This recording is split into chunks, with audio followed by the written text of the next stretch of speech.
Audio क्रमांक 2। पुस्तक का नाम सभ्यता, सज्जनता और सुसंस्कारिता का अभिवर्धन। लेखक ब्रह्मवर्चस्व। समृद्धि भी अनिवार्य, पर उपार्जन नीतियुक्त हो। जनमानस में एक भ्रांति यह बैठी हुई है कि नीति और ईमानदारी के मार्ग पर चलने वाला भौतिक दृष्टि से घाटे में रहता है, जबकि बेईमानी अनीति की आड़ में अधिक कमाया जा सकता है। यह प्रतिपादन उन अदूरदर्शी व्यक्तियों का है जो भौतिक प्रगति के शाश्वत नियमों से अपरिचित हैं अथवा बेईमानी को लाभप्रद ठहराने का समर्थन वे करते हैं जो आलसी और प्रमादी हैं, कठोर श्रम से जी चुराते हैं। ऐसे व्यक्ति संपन्नता हासिल करने के लिए शॉर्टकट के रूप में बेईमानी को ही आदर्श बना लेते हैं और यह कहते फिरते हैं कि आज न तो ईमानदारी का युग रहा है और न ही ईमानदार व्यक्तियों का। सचमुच ही ऐसे व्यक्तियों को अदूरदर्शी ही कहा जाएगा। यह तथ्य भली भांति हृदयंगम कर लेना चाहिए कि मात्र करते रहने भर से बेईमानदार की बातों का समर्थन भर करने से अभिष्ट परिणाम में सफलता नहीं मिल जाती।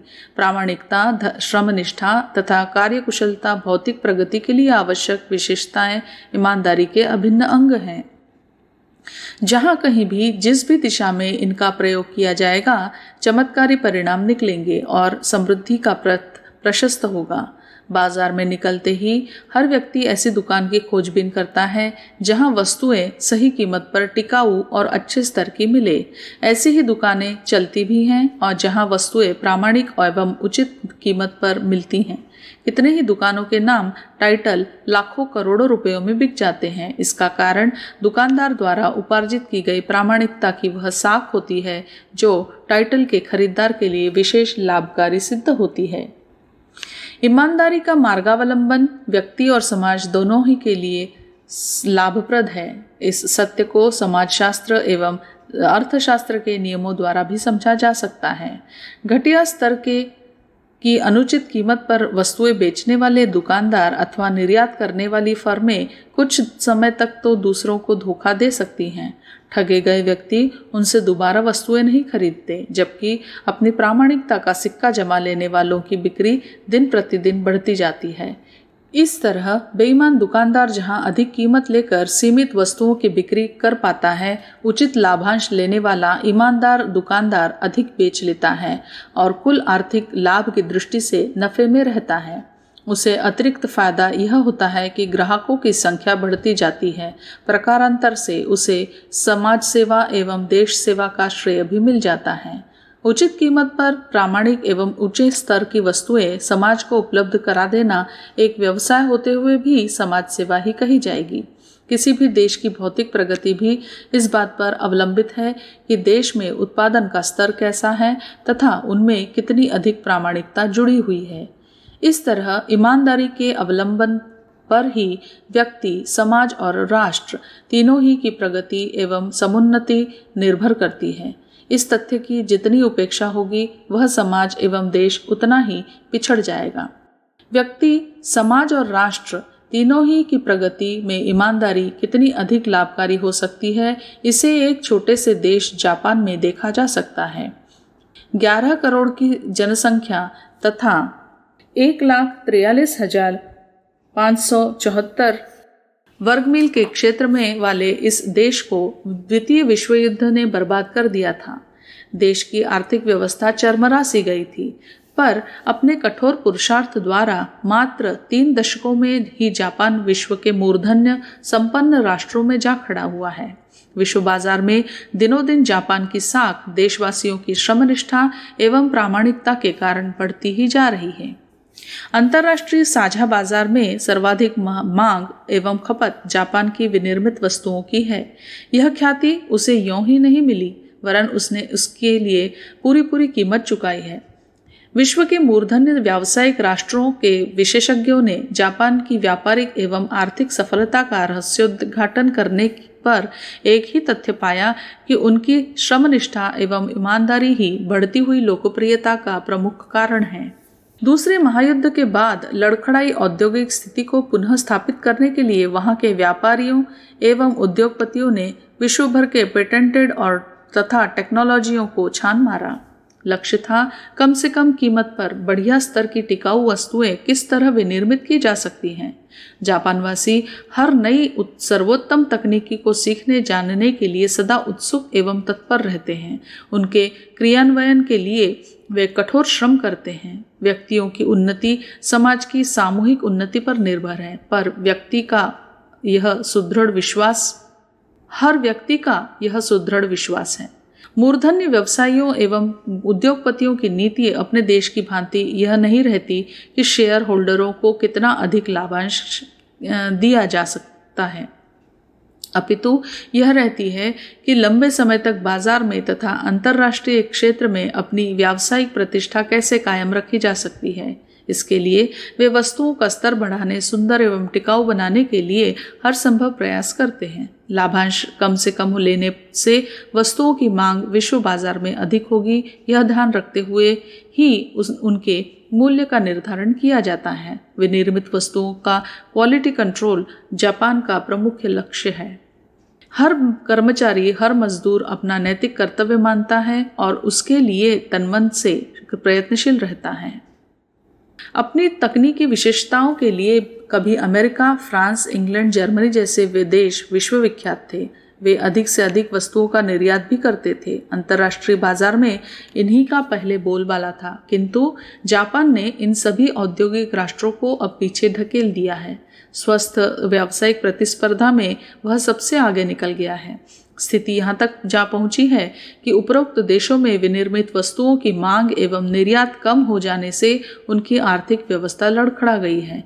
अमेरिका एवं ब्रिटेन जैसे औद्योगिक देशों में भी जापान में बनी वस्तुओं की मांग निरंतर बढ़ती जा रही है। एक आंकड़े के अनुसार अकेले अमेरिका में प्रतिदिन 6000 जापानी मोटर गाड़ियों का आयात होता है।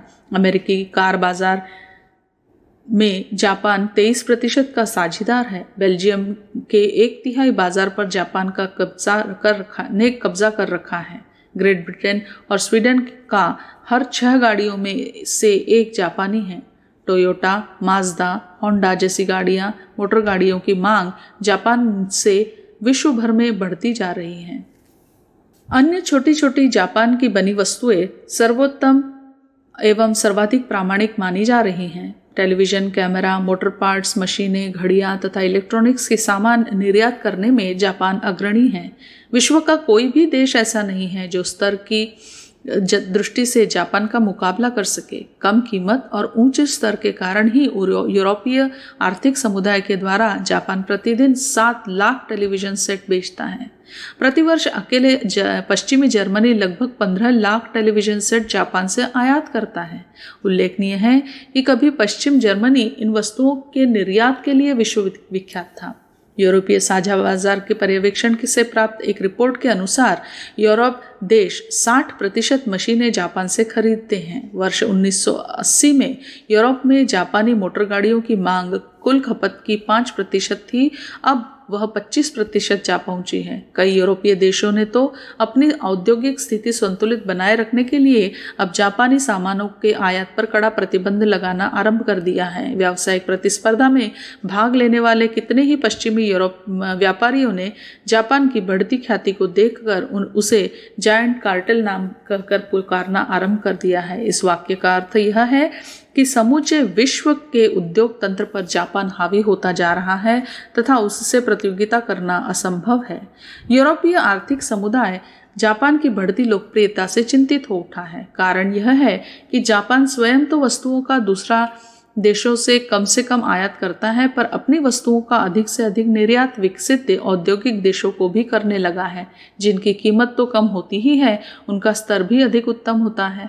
अपेक्षाकृत उन देशों में बनने वाली वस्तुओं के इस तरह से इन देशों द्वारा उत्पादित सामानों की तुलना में वे ही वस्तुएं आयातित जापानी सामानों की गुणवत्ता एवं कम कीमत के कारण अधिक लोकप्रिय बन रही हैं। अपने कठोर परिश्रम एवं बेमिसाल ईमानदारी के कारण जापान ने मात्र 3 दशकों में से कुछ ही अधिक वर्षों में असाधारण भौतिक प्रगति की है। सामूहिक प्रगति में देश की उन्नति में अपनी भी उन्नति सन्निहित है। जापान वासियों ने इस तथ्य को भलीभांति समझा और उसके लिए प्रयत्न किया है। काम के प्रति अटूट निष्ठा और ईमानदारी का अवलंबन ही समाज एवं देश की प्रगति का स्थायी आधार है। इस सत्य को जापान वासियों ने पूरी तरह साकार कर दिखाया है। परिणाम सामने हैं, हर व्यक्ति की व्यक्तिगत आय भी बढ़ी है। द्वितीय महावीर युद्ध के बाद जापान के लिए भोजन एवं वस्त्र की व्यवस्था जुटा पाना भी कठिन पड़ रहा था। आज प्रति व्यक्ति वार्षिक आय $5,000 है। समृद्धि के साथ साथ अपनी प्रामाणिकता के कारण जापान ने असाधारण ख्याति अर्जित की है। देश ही नहीं, विश्व की मूर्धन्य समृद्ध व्यक्ति भी अपनी ईमानदारी के कारण ही आगे बढ़े हैं। टाटा, बाटा, फोर्ड, रॉकफेलर जैसे विश्व के विख्यात उद्योगपतियों ने प्रामाणिकता एवं श्रमशीलता को अपना अभिन्न सहचार बनाया और क्रमशः भौतिक क्षेत्र में आगे बढ़े। आज भी भौतिक सफलता के ये सिद्धांत शाश्वत हैं। प्रगति का मार्ग हर किसी के लिए खुला पड़ा है, बशर्ते कि वह कीमत चुकाने के लिए तैयार हो। बेईमानी के शॉर्टकट द्वारा संपन्न बनने की अदूरदर्शिता हर दृष्टि से हानिकारक है। ऐसे व्यक्ति अनीति नीति का भी ध्यान नहीं रखते। एक बार में ही अधिक कमाने की ललक उनसे कितने ही ऐसे कृत्य करा देती है जिन्हें अपराध की श्रेणी में रखा जा सकता है। मिलावट के धंधे के कारण कितने ही निरपराधों को जीवन तक से हाथ धोना पड़ता है। अंततः लाभ उनका भी नहीं होता। अप्रामाणिकता की पोल खुलते ही हर व्यक्ति उनसे घृणा करता है और एक न एक दिन व्यवसाय ठप्प पड़ जाता है। यही बात अधिक कीमत लेने वाले वस्तुओं के निर्माण का रास्ता गिराने वाले के साथ लागू होती है। भौतिक क्षेत्र में स्थायी रूप से वे ही आगे बढ़ते हैं जो प्रामाणिक और ईमानदार हैं, श्रमशीलता जिनका आदर्श है। अपने देश के भौतिक क्षेत्र में पिछड़ेपन का भी कारण यही है कि श्रम की अवमानना तथा प्रामाणिकता का अभाव। दुकानदार, कर्मचारी, व्यवसायी, उद्योगपति भी अपने सामाजिक दायित्वों का निर्वाह ठीक प्रकार करने लगे तो कोई कारण नहीं है कि देश की समृद्धि न बढ़े। व्यक्ति की